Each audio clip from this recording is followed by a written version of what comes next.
Bay for Game 5. Let's show you what happened Friday night, Game 4. Boston had a 2-1 series lead, an opportunity to go up 3-1 and put the Warriors on the brink of elimination. How would this team making this first trip to the finals respond to that potential outcome? You got young guys, you got championship medal. Well, the Celtics did have Jason Tatum, first team All-NBA, knocks down that jumper there. Steph at the other end. Ooh. Buckets, too much sauce. Then Steph again, he's like, yo, y'all better hold on tight. I'm gonna be balling like this for the rest of the night, and that's exactly what he did.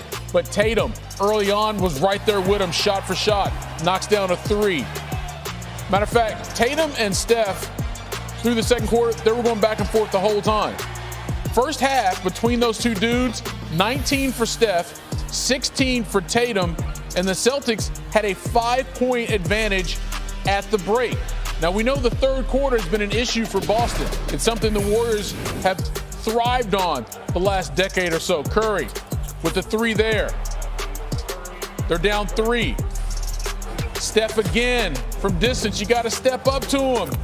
Bucket. About 3 minutes to go in the third quarter. Warriors down 3, but not anymore. Steph, he thought he got fouled. Take another look. Contact from Tatum from behind. He does not get the call. He did have 7 threes on the game. At that point, he had 30 points. Just before the end of the third quarter, the Warriors back down 2. Gary Payton thought about it. He's like, you know what? Steph's a way better shooter than me. Good call. Steph with 33 points through 3 quarters, marking the 13th time he scored 30 points in a finals game, tying Kobe Bryant for 8th all time. So the Warriors were up 1 after the third. Jaylen Brown with the steal. Through all kind of traffic, gets it off the glass. Celtics take a 4-point advantage. The Warriors are down 5 now. Klay Thompson.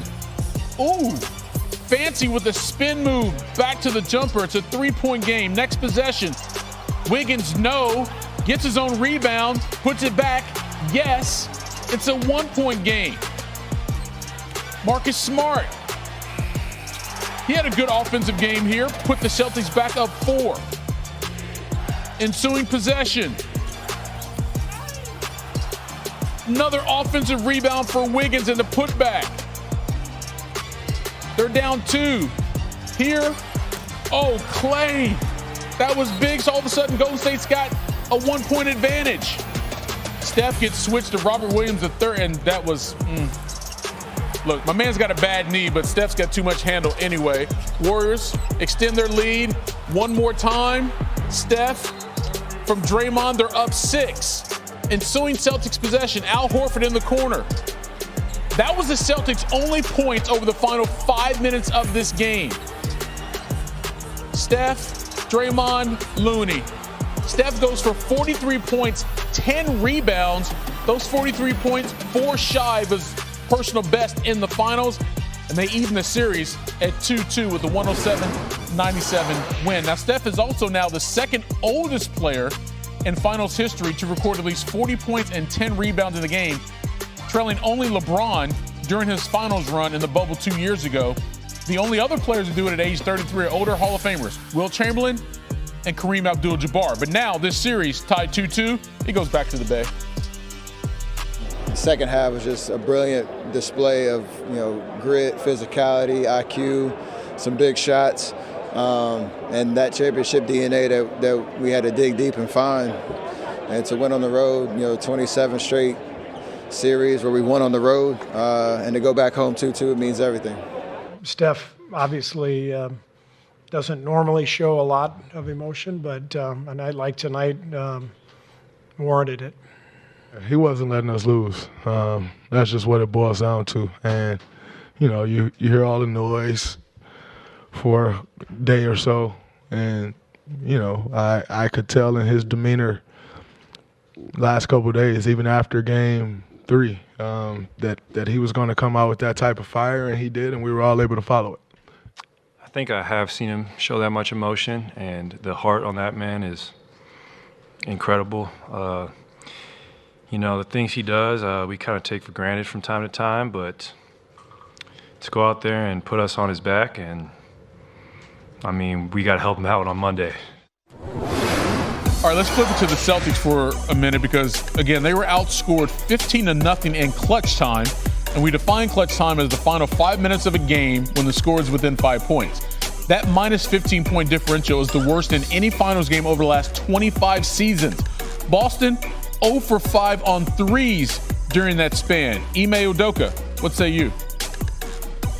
You'd like to take the easier route, and we had our chances, like I said, but it's not only solely dependent on one team. It's obviously a championship caliber opponent that isn't going to lay down and made some tough shots, but also guarded well at the end. And so, as much as we'd like to do better in our own, you got to give them credit for how they stepped up defensively. And, Miami is a team that we went and did it against. And so we've proven we can do it, and being down 2 games, 2 elimination games in Milwaukee. So it's proof that we can do it, and then the opponent is what it is. It's really a lot to do with us, and that's how we feel about the game tonight for sure. I mean, we don't do this shit on purpose. I promise you we don't. We trying as hard as we can, but we do, there's certain things that we got to clean up, obviously, turnovers, movement on the offensive end. Would we have liked to win today and be up 3-1? That would have been best case scenario, but it's a new series. So the best of 3. Get some sleep and get on this long flight tomorrow. Back to Boston we go, because that is where we find our Jalen Rose. What was the difference in this game tonight for the Warriors? So when you look back at the history of the NBA and you think about great teams and great dynasties, like situations that have won multiple rings, you ask that person who was affiliated with that, what was it like to play with Bill Russell? What was it like to play with Magic and Kareem, or Larry Bird in the mid-'80s, or Michael Jordan, Shaquille O'Neal and Kobe Bryant, Tim Duncan, LeBron James and Dwayne Wade? The reason I bring that up is a lot of times we start looking left and looking right in a team sport about who's going to get it done when it matters to most. And the Golden State Warriors won today because they had him, H-I-M. That was Steph Curry tonight. He was fantastic. The pop-a shot type of three-pointers that he was making, the feathery touch, the runners, the floaters. He did it in all aspects of the game, the entire fourth quarter, the entire 4 quarters. And his outstanding play, Wiggins was outstanding, rebounding the basketball, giving them a double-double. Poole got him a couple of buckets. It was good to see. But the catalyst was Stephen Curry. 40-plus points, 7 made threes. He was dominant on the road against the Celtics, like we saw Giannis be during this postseason, like we saw Jimmy Butler be during this postseason. They won, Nicole, because they had him tonight. Right. They won because they had Steph. The supporting cast wasn't exactly always stellar. Now, you said that Draymond Green was emotionally intoxicated before Game 3. Tonight, he once again had 2 points. How would you describe what you saw or didn't see from him? Brand Nubians had a song called Slow Down. That's what he did, right? Psychologically, he didn't get too invested in the crowd or the officiating. And by the way, he dealt with some turbulence today because he did not want to shoot that basketball. It was a hot potato whether he was in the paint or whether he was on the perimeter. But the intellect of a player tells you to play to my strengths. And he decided to double down on his floor game, basically getting rebounds, getting assists, playing defense. And late in the game, he was an offensive for defensive substitute, which is something they normally don't do with Jordan Poole. He played that role, fulfilled that role, came in, got a couple of rebounds, played well, and they closed it out on the road. He finished with those 2 points, 9 rebounds, and 8 assists. All right, this series now heads back to San Francisco. You heard Steph Curry say, we now have home floor advantage once again. So what do the Celtics need to do? What do they need to change before Game 5? So if you're the Boston Celtics, it's great to see so many players contribute. Like Robert Williams III in particular in the first half was incredible, just rebounding and blocking shots and changing shots. And Marcus Smart had his moments where he was scoring the ball. But if the Boston Celtics are going to win a championship, it has to be Jason Tatum. He has to be him for the Boston Celtics. And the thing is, so many missed shots in the paint, in particular within 5 feet. And I was looking at it, I was like, he missed so many layups. And then our researcher Matt told me, oh yeah, you're right. He was top 5 in the NBA this year in missed layups and dunks. So when you drive to the basket, in particular in the finals, it gotta be knuckles at the rim, look to dunk the ball, or play through contact. And so many times, he's trying to get the floater, and he's trying to get the angle, and he's looking for the foul from the officials when you gotta play with force, in particular in these games. That's what it's gonna take for the Celtics if they're gonna win in Golden State. He needs to be him, capital H-I-M. Game 5 is Monday, 9 Eastern on ABC. Thank you, Jalen. He is I, and I. Presently stands. And this is the thing that drives me crazy about you. No, like Kendrick Perkins said, you may not have won a championship on the NBA level, but damn it, you're a champion, a national player of the year, national champion. You know you can ball and you know ball. Patrick Beverley, you've been in the league for years. You understand this stuff. When you win a championship, you know what it takes, and that changes things, Jay. I agree with you. They might have lost to Milwaukee if Chris Middleton wasn't there. But the flip side is the experience that they're gathering now, combined with what we know they could do, only elevates them. So as it presently stands, Jay, Jason Tatum is 24. Jaylen Brown is 25. Marcus Smart is 27. Robert Williams is 24. Okay?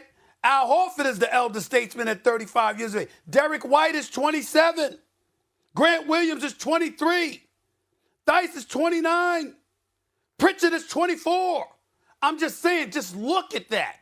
If you capture a championship, particularly against the Golden State Warriors, the road to prosperity you have now traveled, you have endured. You know what it takes. That elevates you too. So you are right. If other people make changes, of course, then we have to revisit it. But as it presently stands, Philly being Philly, Milwaukee being Milwaukee, Brooklyn being Brooklyn, Atlanta being Atlanta, Miami being Miami, etc. This is only going to help Boston and make them that much more formidable. That is a fact. And when you look at Dallas, look at Dallas and these other teams. They got a lot of work to do. What's that have to do with this question? Yesterday, I got up on your... Dallas? Yes. Stephen, yesterday I got up on your show, and you ripped me apart about you got to answer the question. New era. That's my answer. Your answer to the question is that it makes them what was better Celtics next title year mean for the NBA? It makes them better to the rest of the league next year. What was Celtics title mean for the NBA? What does it mean? Can you tell me? It means that there's a new era. There's a new era. If they beat the Golden State Warriors and it's a new era. It's a new era. And then it's open for the whole NBA. It was a new era last year when Milwaukee won it. No, everybody was saying how. Hold on. We respectfully disagree with that. Time out. Here's the reason why. We respectfully disagreed with that because we looked at the Milwaukee Bucks. Now, in fairness to you, you didn't feel this way, but you were alone. All of us were like, if Kyrie didn't get hurt, Brooklyn wins that series. We all questioned Milwaukee. Yes. We all questioned them. We said, yo, Kyrie doesn't get hurt. Milwaukee ain't even in the finals. Brooklyn would have handled that. Okay, that's how we felt about it. Now, you can sit up there and say, again, you said that last year, and this time you're bringing up Chris Middleton. I got it. If your position was simply, yo, Chris Middleton wasn't there, I'm going with Milwaukee next year, that's a different argument. You brought up 12 different damn teams. No. Don't try to imitate my voice and make fun of me. Don't try to distract the audience from the fact that you're veering off in this conversation. Chris, I did make that point. Did you get mad at my other points that I made? Is that what it came down to? No, I'm saying all the other stuff requires damn near plastic surgery. I mean, all of this stuff happens. If Stephen A., we do this every year. If Chris Middleton is healthy, Milwaukee's winning, I got that. But you didn't say that. You brought up 12 damn teams. Pat Bev, let me ask you a question, Pat Bev. I did bring up 12 teams because it should go through, and Golden State is getting older. Okay, so I will say that. Let me ask you: if Steven Adams did play the whole game, the whole series, and Ja Morant wasn't out, is that just an easy in-6 for Golden State? Man, if Steven Adams would have played, man, it would have been in 5 for Golden State because he is in the deep drop. Who's going to guard off that pick and roll? So you don't think he made any impact, even though they dominated the points in the paint when he came back? Man, Steven Adams in the series against us, he had to get benched. Well, how about Ja Morant playing, not being hurt the last 3 games? I can't control that. I don't know about that. We're But talking about Steven Adams. That's all I'm saying. So both of them. So, what I'm saying, though, is next year is a different year. So, yeah, Boston has arrived. But for me, like, what are you saying? It's a new era in which Boston's going to be the team that gets to the NBA Finals every year? No, Are they going to create the next dynasty the way Golden State has gotten to the finals the last 6 out of 8 years? I just think it gives teams opening the door to a new dynasty, meaning like they don't have the league on lock anymore. Yeah, and I just think it gives teams more confidence. Once you go through Golden State, they've been there so long with so many different people. Like it gives now the look of Golden State. Maybe they're not as tough as they were. That's just the look of it. That's the human nature, the look of it. Yeah.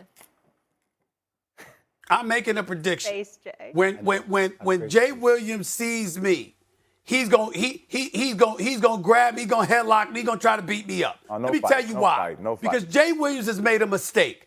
Jay Williams has made a mistake. Well, Jay Williams, he's my brother. I can say that. Brothers fight. Here's the deal. Jay Williams made a mistake. What Jay Williams tries to do, he tries to be so cerebral, so professorial in all of his things, and just analyzing stuff, right? Here's what's going to happen. I'm going to listen to you on the radio in the morning. I'm going to watch you on this show. I'm going to see you on the other shows, and I'm going to pick apart word by word the thing that you say. And by the time I get through with you, you're going to be ready to kill me. Because I come on my show for 4 hours and think about what I say on my show, because I know you're going to do that on your show. I know what your game plan is. Phoenix, Pat Bev, Phoenix, Dallas, Minnesota, Memphis, Denver, L.A., Atlanta, Milwaukee, Brooklyn, Philadelphia. That's what Jay brought up. That's what Jay brought up. So I did bring them up. You're telling me next year, if Kawhi Leonard and PG, we had a conversation off camera yesterday about how real PG is. Did we not? Who? So, and you agree? Okay. So you're telling me if the Clippers are full force next year? No. The Clippers have the best roster in the NBA. Thank you. So, I mean, that's the truth. Everyone knows that. Okay, so, I mean, will they pan out? That's the question, right? Can they be healthy? Can they be healthy? Yeah. But they also have exceptional coaching because Ty Lue is one of the best coaches in basketball. No, GOAT. Let's make sure we don't forget to say that. GOAT, for sure. So my whole thing about this, I feel like this new era, like it began last year with injuries, with the age of where Golden State is, with the health of what happens with Steph. We were even talking about a rolling of his ankle now, or with Clay coming back off multiple injuries. I kind of feel like the door has been open. I don't think this year is, now everybody's like, oh, the door is open. That's just me. Yeah. But, I'm too professorial for some people. I think it's just your dude. Well, can I say something? People look at you and they see it's your Duke education, so you can't take it personally. Can we remind the audience of what's happening, though? Wait, hold up, Stephen A. Can we remind the audience of what's happening, this 2-on-2 that's happening? So it's you and Pat Bev. I just want to confirm. Is that who you took as a partner? Because the end of the show. No, I haven't decided yet. I haven't made a decision yet. What do you think this is? What do you think this is? Wow. Defense yesterday. You know what? I don't need defense. Wow. I thought you were the shooter. He needs more shooting. I thought you were the shooter. I thought you were the shooter. Yeah. Hold on. I thought you were trying to shoot. You got to Let me say this. Shot off to shoot. Molly, y'all talking, y'all ain't listening to me. Okay, Let me be very, very clear. Focused. As on what I said yesterday, okay?